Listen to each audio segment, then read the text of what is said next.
7:36 en la mañana y está el doctor Jorge Paladines, como les decíamos, profesor universitario y miembro del colectivo de estudios Drogas y Derechos. Con nosotros conectado. ¿Cómo está, doctor Paladines? Qué gusto saludarle, buenos días. Los estados de excepción son las herramientas más adecuadas para luchar contra la inseguridad, tomando en cuenta la gravedad del problema que enfrenta el Ecuador. Buenos días. Buenos días, muchas gracias por la invitación. Vale preguntarse qué es un estado de excepción para que lo comprenda la ciudadanía. Buenísimo, empecemos Un por ahí, estado de doctor. excepción es la medida política más radical para suspender derechos humanos con un objetivo general. El objetivo es restablecer el orden. Ahora, la definición del orden proviene del contexto de catástrofes, de escenarios que son adversos, que no ocurren en la cotidianidad. Sin embargo, esa definición de orden también puede ser política. Por eso es que el estado de excepción es una figura que ha venido acompañando y que está encriptada en muchas constituciones en América Latina, a nivel internacional, también en Europa, porque también es un puente entre un estado de derecho y un estado de policía, un estado autoritario, porque esa suspensión de derechos humanos implica también violaciones a los derechos humanos, porque esa suspensión de derechos humanos también significa deslealtades procesales, porque esa suspensión de derechos humanos, debemos recordar, ya llevó a un país que eligió democráticamente a un partido que a su vez nominó a un canciller en 1933 a que utilice esta figura del estado de excepción para persecución política. No nos olvidemos, ¿no? El famoso decreto del estado de excepción del 28 de febrero de 1933. Entonces, el estado de excepción es una figura que también se convierte y ha sido teorizada, también ha sido estudiada por filósofos, por juristas,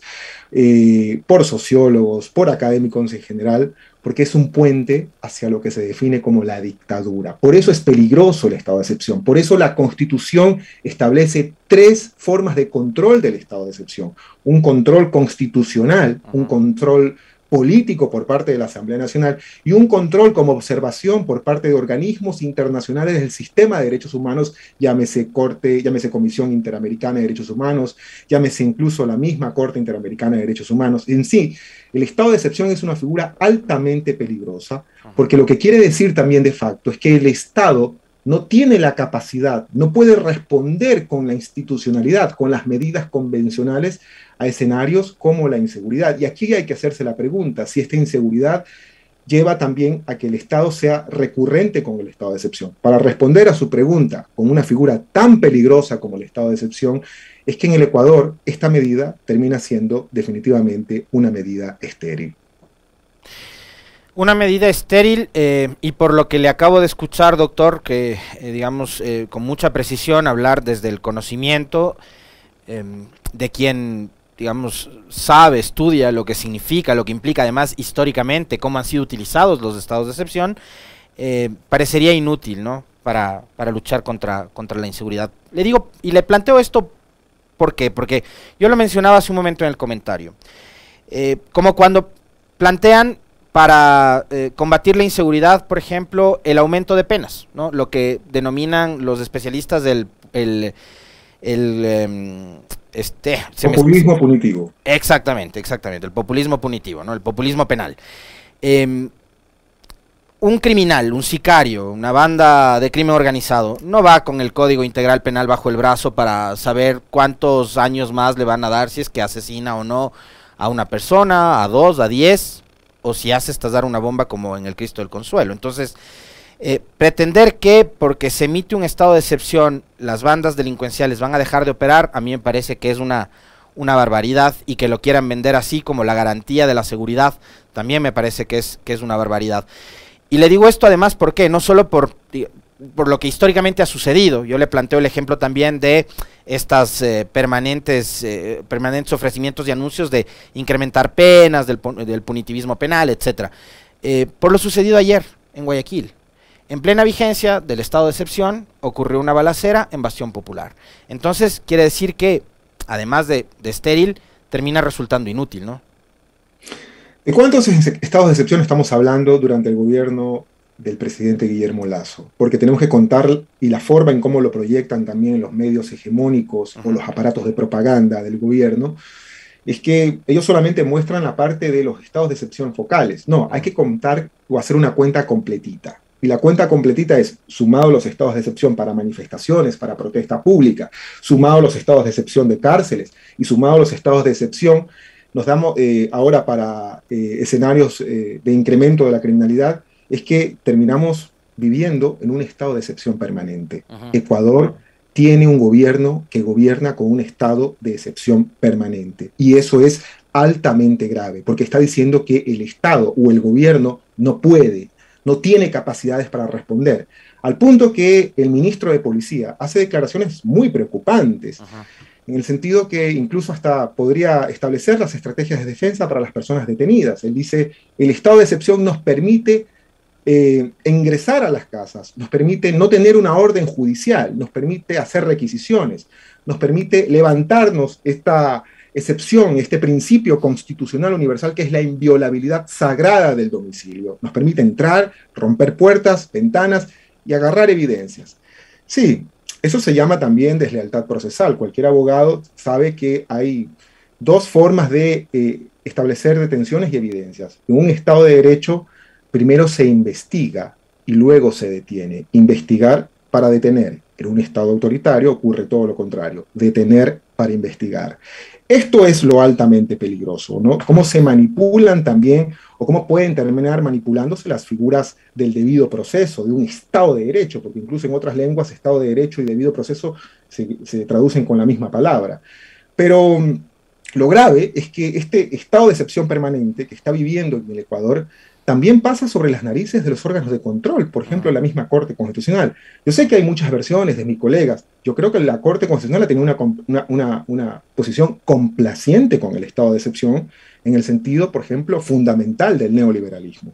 Las protestas del año 2019 tuvieron lugar como consecuencia del decreto de un estado de excepción. Sí, cualquier jurista con dos dedos de frente puede darse cuenta que un estado de excepción también es la medida para propiciar la represión del Estado. Producto de esas manifestaciones que fueron amparadas y por lo tanto protegidas y avaladas por el dictamen constitucional, es que muchas personas perdieron ojos en 2019. El informe de la Defensoría del Pueblo, cuyo defensor ahora está curiosamente en prisión, habla de más de 180 casos que llegaron a la Comisión de la Verdad que en un momento él organizó. Hablan de más de 6 ejecuciones extrajudiciales. Hablan de un grado alto de impunidad. Entonces aquí hay que separar dos cosas.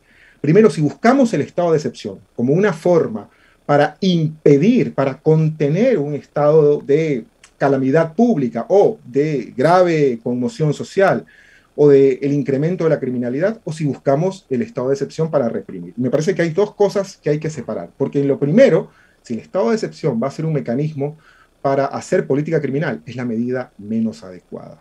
Es la medida, en este caso, altamente peligrosa, que raya a las fronteras entre un Estado de Derecho y un Estado policial o un Estado autoritario. Esto me parece que tiene que pasar también por la revisión y una reflexión de la Corte Constitucional, ¿no? La Corte Constitucional no solamente está para complacer al gobierno de fondo con las políticas neoliberales, porque de eso se trató el estado de excepción del año 2019. La Corte Constitucional también está para decirle su estado de excepción no se fundamenta, no se sostiene en ningún argumento jurídico. Si ustedes revisan el decreto 527, el decreto del estado de excepción vigente, todas las formas, incluso en cómo se hacen las citas, son, digamos, citas en donde se cortan los argumentos incluso de la propia Corte Constitucional. Se habla de que la Corte Interamericana de Derechos Humanos poco menos está de acuerdo con los estados de excepción en casos como, por ejemplo, Zambrano Vélez versus Ecuador. Oigan, recortaron la parte que más les convenía, porque el caso Vélez versus Ecuador, o Zambrano Vélez, precisamente condenó al Estado ecuatoriano, condenó por el abuso de instituciones como el estado de excepción, condenó el papel de las Fuerzas Armadas, condenó el papel de las agencias de seguridad, lo hizo responsable al Estado ecuatoriano. Así que no cuenten medias tintas, no digan una versión simplemente que se traduce en la posición más conveniente. Ahora, el Ecuador está padeciendo una explosión de la criminalidad organizada, y ese es un tema que me parece tiene que ser abordado en una línea que separe esta figura altamente letal y peligrosa como el estado de excepción con herramientas o con mecanismos sagaces. Ahora, doctor Paladines, desde su punto de vista, de lo que ha podido ver, estudiar, revisar, ante esa explosión de la criminalidad en el Ecuador, que nos ha llevado al extremo de, a esta hora, en lo que vamos de los 8 meses que lleva 2022, estar contando ya, me imagino, los 2.500 asesinatos, ¿no? Más o menos, irá por ahí la cifra, calculo yo. ¿El gobierno qué ha hecho? ¿O qué debería hacer para enfrentar esta crisis de inseguridad que evidentemente no es la mejor vía el emitir permanentes decretos de estado de excepción? Usted ya lo mencionaba hace un momento. Decretos de estado de excepción que incluso fueron o tuvieron vigencia en Manabí, en Guayas y en Esmeraldas de forma simultánea. Ahora estamos hablando solo de Guayas, pero han sido varios los decretos que ha emitido el gobierno como respuesta a los problemas de inseguridad. Pero más allá de eso, ¿qué ha hecho? Bueno, sobre las políticas de seguridad ciudadana, sobre las políticas de respuesta o de combate a la criminalidad, nada contundente. No, yo creo que es retórica. ¿Y por qué digo nada contundente? A ver, esto no lo digo simplemente desde una posición académica. Esto se basa en experiencias, se basa en políticas públicas, se basa en conocimientos empíricos, se basa en las tragedias de otros países y cuál es la relación del incremento exponencial de la criminalidad organizada en países que hoy también han incrementado la tasa de pobreza y de pobreza extrema, es precisamente la destrucción del Estado social. Es decir, esto no lo digo en una posición simplemente académica, esto tiene base empírica. Destruyen al Estado social, destruyen la salud, destruyen la educación, destruyen las fuentes estables de empleo, la permanencia, y lo que tienen es una olla de presión. Entonces, y aquí hay una reflexión, ciudadanas y ciudadanos. Ojo, eso que usted acaba de decir ahora, doctor, perdón que le corte porque me parece que es sumamente importante y quiero también que incluya en su análisis, doctor, lo que sucedió ayer. Varios ciudadanos ecuatorianos que por justamente haber eliminado todo ese estado de benefacción, ese estado solidario, políticas públicas, solidarias, sociales y demás, se vieron obligados a emigrar, a salir del país desesperados buscando días mejores en otros rincones. Eso es donde empieza a germinar la violencia. Es la destrucción de la estructura social de oportunidades. Es el saber con qué voy a comer al siguiente día. Es el saber de cómo voy a sobrevivir, cómo voy a alimentar a mi familia. Ojo, esto no significa que hay una relación matemática exacta entre pobreza y delincuencia, porque más de un cronjurista o patibulario de la extrema derecha ecuatoriana se lame los dedos en hacer la relación entre pobre sinónimo de delincuente, para tirarle el carro al que le está botando el trapito en el semáforo. No, a ese fascista hay que decirle, no, académicamente no quiero decir eso.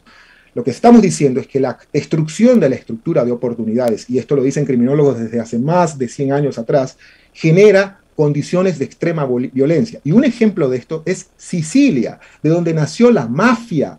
Y cuando explotó la violencia en Sicilia, hubo extrema pobreza, porque la relación para todo académico, todo estudioso de los fenómenos criminales en Europa es que hay una gran diferencia entre el norte y el sur de Europa. El norte rico, industrial, y el sur pobre, inmigrante y negro o quemado o cabeza negra como su servidor.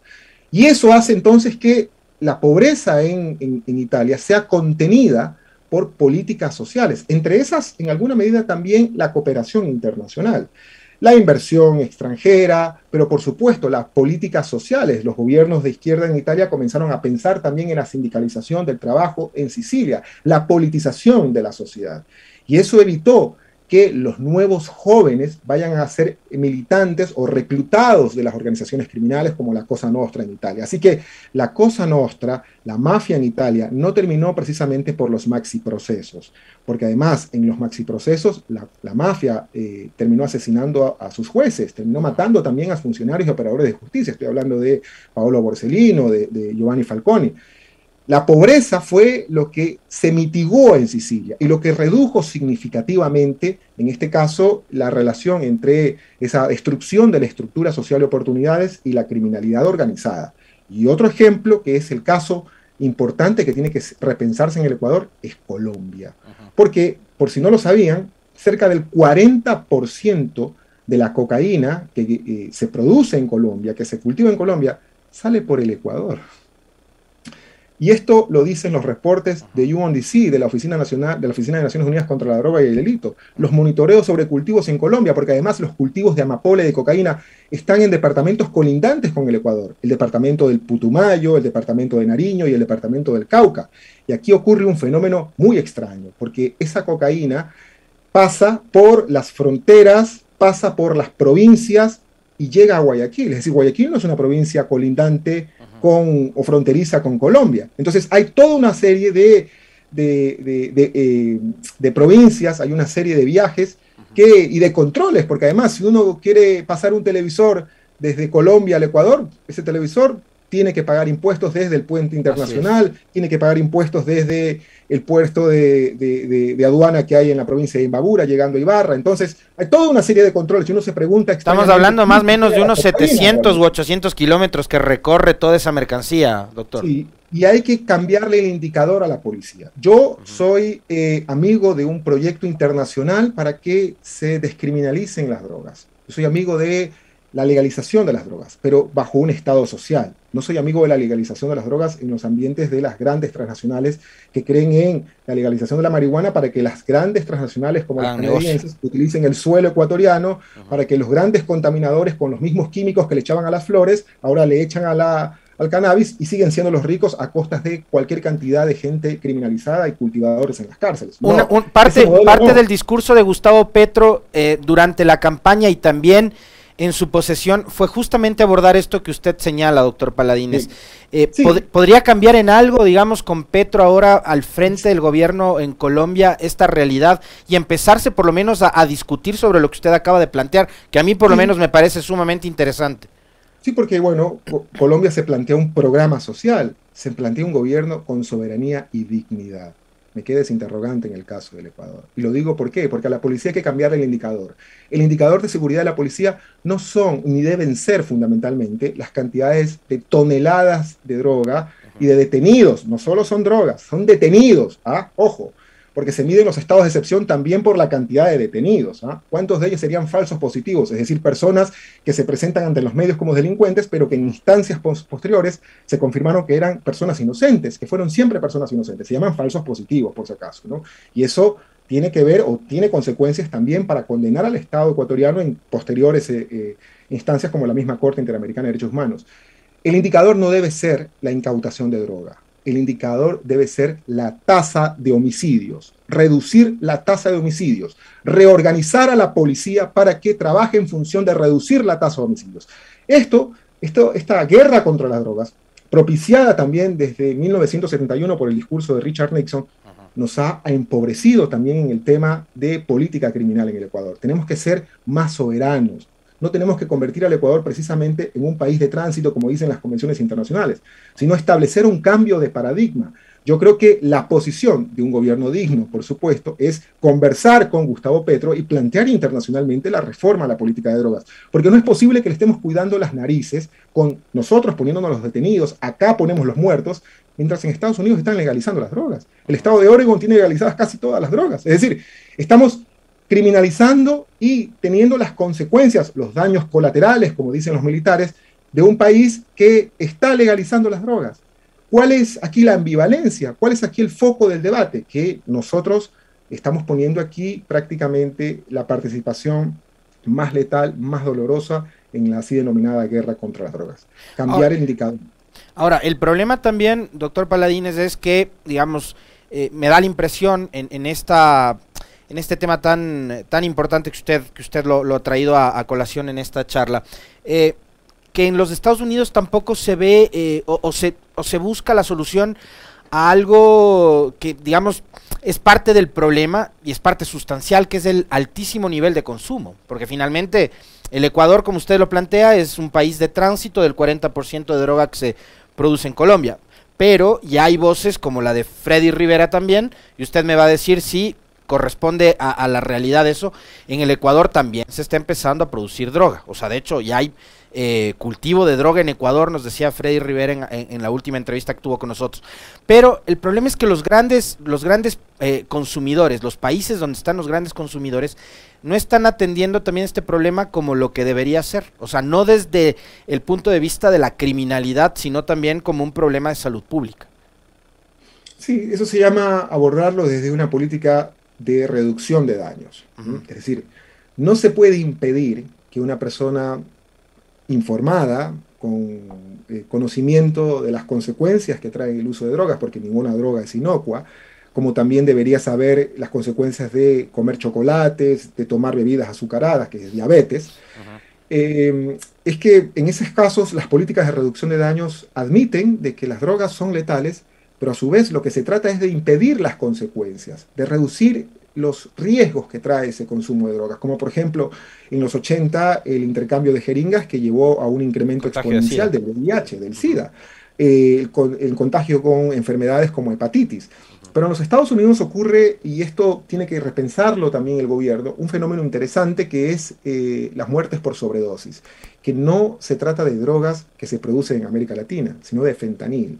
Se trata de opioides sintéticos, cuyo viaje de tráfico está por otro lado del mundo. Está, por ejemplo, en uno de los países que más opio ha producido a nivel internacional en los últimos años, que es Afganistán.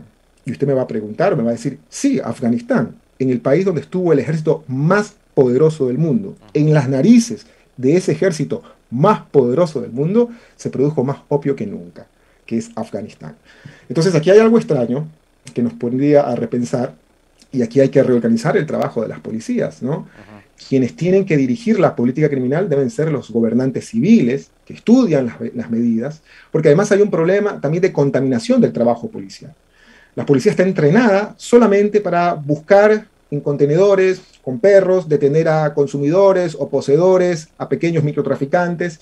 En fin, está entrenada para la política de guerra contra las drogas, ¿no? Pero no tiene capacidades como, por ejemplo, para responder ahora cuando este fenómeno ya pasa a otro nivel, que es cometer delitos como homicidios, es decir, llevar a un escenario mucho más difícil y más complejo, que parecería como la lucha de los carteles o la guerra de los carteles en Colombia, ¿no? Con una pequeña diferencia, que la guerra contra las drogas tenía identificada en Colombia, o estaba identificada con dos grandes carteles, el cartel de Cali y el cartel de Medellín, pero en el Ecuador hay una especie de BACRIM, de bandas criminales organizadas, que no se identifican, que es difícil, por ejemplo, determinar cuáles fueron, porque hay un problema también de identificación grupal. Pero algo terrible también en el Ecuador es que la definición de crimen organizado, cuidado para quien crea que la definición de crimen organizado solamente es a las personas que andan tatuadas o están en las cárceles, no, la definición moderna de crimen organizado también puede arrastrar a los estados. Es decir, un estado que esté seriamente comprometido, permeado por el crimen organizado, también termina estructurándose como una organización criminal. Como puede ocurrir con determinados gobiernos locales en México, por ejemplo. Como puede ocurrir con una investigación que tiene que tomar curso en el Ecuador cuando hablamos de narcogenerales. Como tiene que investigarse a fondo eso, como tiene que investigarse, por ejemplo, qué pasó y hasta el día de hoy, dónde están las personas condenadas por las masacres en las cárceles del Ecuador. Porque las personas o los autores materiales de esas masacres andaban con las cabezas en redes sociales. Se los miraba. Bueno, ¿cuántas sentencias condenatorias hay hasta el día de hoy? ¿Dónde está el trabajo de la fiscalía en ese sentido? Cero. ¿Cuántas personas están condenadas por las masacres en el Ecuador? No solamente por la acción, sino también por la omisión. Por la omisión. Porque familiares llamaban desesperadamente para que el Estado interrumpa, en este caso, la comisión de estos crímenes. Entonces, aquí hay un problema de impunidad, ¿no? Entonces, tenemos un problema también de los trabajos de la Fiscalía, de las coordinaciones con la policía. Yo creo que esto nos lleva a un problema incluso de política pública más complejo, que es la reforma policial. Yo soy partidario de que el Ecuador tiene que reformar completamente su policía. Tenemos una policía ideologizada. Ideologizada como, por ejemplo, cuando dos miembros o miembros desfilaban con la extrema derecha en Quito porque la policía le reprimía al indígena, porque la policía reprimía a los manifestantes. ¿Acaso eso no es una forma de ideologización del trabajo policial? ¿Dónde están las sanciones a esos funcionarios o funcionarias? Y claro, aquí hay un problema de contaminación de la política pública, que creo que en el fondo tiene que ver con la política de drogas. Tenemos que cambiar el paradigma. Yo creo que Colombia está comenzando un debate interesante, está encendiendo los motores de un debate regional. El Ecuador está muy lejano de eso. Lamento decir que la oportunidad en ese sentido para cambiar el debate, yo creería, está en un nuevo escenario político. ¿Por qué? Porque el programa de gobierno es un programa de minimización de la política social. Es decir, quienes votaron por el banquero Guillermo Lasso debían saber que el banquero iba a llevar a una minimización de la política del Estado social. A votar mientras tiene abandonadas las calles, mientras tiene abandonadas las calles y tenemos un piquete de policías resguardando la superintendencia de bancos, creo que está clarísimo hacia dónde va el gobierno, ¿no? Es que los estados neoliberales se protegen con la fuerza pública. Entonces, aquí hay un problema también de ideologización de las policías. Entonces, lamentablemente, yo creo que esto cambia con otra propuesta de gobierno. Y ahora, un punto nodal podrían ser las elecciones para gobiernos autónomos descentralizados. El Ecuador, la ecuatoriana, el ecuatoriano, tiene que reflexionar que los malos políticos dejan que sus ciudadanos se mueran también. Los malos políticos, de alguna u otra forma, también matan. Los malos políticos también dejan que sus ciudadanos sean desprotegidos ante el crimen organizado. Y eso hace que, por supuesto, insisto, reflexionen los ecuatorianos y las ecuatorianas para que sepan que los gobiernos neoliberales llevan precisamente una destrucción de lo social. Y la destrucción de lo social es como los caldos de cultivo de la criminalidad organizada. No con esto se justifican los actos de violencia. Ningún acto de violencia, venga donde venga, está justificado. No se justifica. Pero evidentemente las causas estructurales de esa violencia están en la pobreza que es generada por las políticas neoliberales de Guillermo Lasso. Ahora, doctor, con esto cierro, porque mientras venía para acá alguien me compartió un extracto de un programa de opinión del fin de semana, en donde pretenden vincular todo lo que está sucediendo con la ola de violencia, primero al narcotráfico, y al narcotráfico con organizaciones políticas, y a las organizaciones políticas con las responsables del deterioro de la democracia. Entonces, el llamado al presidente Lasso es, oiga, presidente, más o menos, ya, pues la muerte cruzada, mande a los legisladores de estos que son parte del crimen organizado a su casa y usted gobierne solo el Ecuador y declárese dictador, ¿no? Y, digamos, preocupados tanto por el Estado de Derecho y la democracia que le piden al presidente dictar la muerte cruzada. O sea, en medio de todo esto también, yo le quiero pedir su opinión, doctor, ¿en qué estado se encuentra la democracia ecuatoriana? Ya para cerrar con esto la entrevista tan interesante que hemos tenido hoy. Bueno, para mí la democracia es fundamentalmente, bueno, tiene muchas definiciones, pero la democracia es un Estado social. No es posible pensar en quién va a ser mañana el presidente si el ecuatoriano no sabe con qué le va a dar de comer a sus hijos. No es posible saber si mañana vamos a elegir entre el banquero u otro candidato si el día de mañana están desempleados los ecuatorianos o están migrando por la ruta de la muerte que es México, Estados Unidos. No es posible plantearse la pregunta de la democracia. Pero sin duda, esa forma institucional de ver la democracia tiene que ver también con un sector que cree desde medios de comunicación hegemónicos, desde aparatos de propaganda, por supuesto. Esto tiene mucha relación con esos medios, en que aquí hay un problema dicotómico, el anticorreísmo y, por supuesto, las políticas de lucha contra la así denominada corrupción. Quienes compren esa idea, quienes compren ese supuesto, ese falso dilema, están dejar pasar que el gobierno prácticamente haga de sus políticas públicas un Ecuador destruido, de que el gobierno haga de sus políticas públicas, si es que se puede llamar política pública, un Ecuador donde gobierne el neoliberalismo, donde se reduzcan las oportunidades laborales, etc. Esa forma de democracia no posibilita otra forma de diálogo, lo debe entender, por ejemplo, esto el movimiento indígena. Yo quería encontrar dentro de los 10 puntos de las demandas del movimiento indígena la reforma policial, porque las policías también reprimieron brutalmente a los indígenas en el año 2019, no había ahí, ¿no? Entonces yo no sé si es que a alguien le gusta ser reprimido, que le guste que le boten la moto, que le guste que la policía sea tan ineficiente y que lance teorías terraplanistas o conspiracionistas como la culpa es del Chapo Guzmán, del narcotráfico.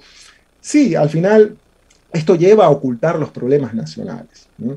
Ese tipo de teorías conspiracionistas llevan a eludir el debate, y el debate central, el debate fundamental es, oiga, ¿está resolviendo usted la pobreza estructural del Ecuador o la está fomentando? Ese es el debate estructural. El resto lo podemos conversar con políticas públicas, con expertos, con cooperación internacional. Tenemos que exigirle al presidente Lasso si está resolviendo la pobreza y la pobreza extrema que está creciendo en el Ecuador. Porque las estadísticas que muestra el gobierno son estadísticas también complacientes, ¿no? Tenemos que buscar las estadísticas reales en ese caso, ¿no? Y esas teorías o esas tesis conspiracionistas, insisto, llevan incluso a ocultar problemas de investigación judicial, como por ejemplo el saber si es que en una muerte inmediatamente se rotula a una persona asesinada como si tuviese antecedentes penales. ¿Acaso se está diciendo que los muertos no tienen justicia? No importa si tenía antecedentes penales o si le falsificaron los antecedentes penales. No interesa. Esas familias necesitan tener justicia. El asunto se perdió una vida. Y esa forma de hacer crónica roja, crónica policial, es una forma tan mezquina y irresponsable con el dolor de esas familias. Eso se llama impunidad y eso no puede reproducirse ante los medios de comunicación. No necesitamos comprar ese tipo de tesis amarillistas. Todas las personas asesinadas en las cárceles, intramuros, fuera de muros o extramuros, necesitan justicia, y justicia para sus familiares, justicia a la verdad. ¿Quién los mató? ¿Quién los dejó matar? ¿Dónde están los castigos o en este caso las sanciones para las personas que están involucradas en estos crímenes? Porque, por ejemplo, importante es saber también de dónde salieron los materiales explosivos en el acontecimiento de el Cristo del Consuelo de los pasados días. Porque que yo sepa, los explosivos no se compran en mi comisariato, los explosivos no se compran en una ferretería. ¿Dónde está el trabajo también aquí de inteligencia? Y eso es importante también, de que existan más observatorios ciudadanos para que acompañen y vigilen concretamente esos trabajos de inteligencia, en el sentido de que no puede ser oculta o no puede ser, en este caso, llevada a tesis como que todo se diluye al debate del narcotráfico, ¿no? Eso es irresponsable con las familias y sobre todo con la justicia. Tenemos que acabar esas formas de impunidad discursivas que están generando por parte de funcionarios del Estado. Le quiero agradecer infinitamente al doctor Jorge Paladines, experto, especialista en Derecho y Ciencias Políticas, que ha tenido la gentileza de aceptar esta invitación a charlar. Muy gentil, doctor, un fuerte abrazo. Un fuerte abrazo, gracias. 8:08 de la mañana, en segundos estará ya con nosotros Elena López, ella es politóloga, para hablar sobre la crisis institucional y preguntarle si se avecina o no una pugna de poderes en Ecuador. Ya volvemos.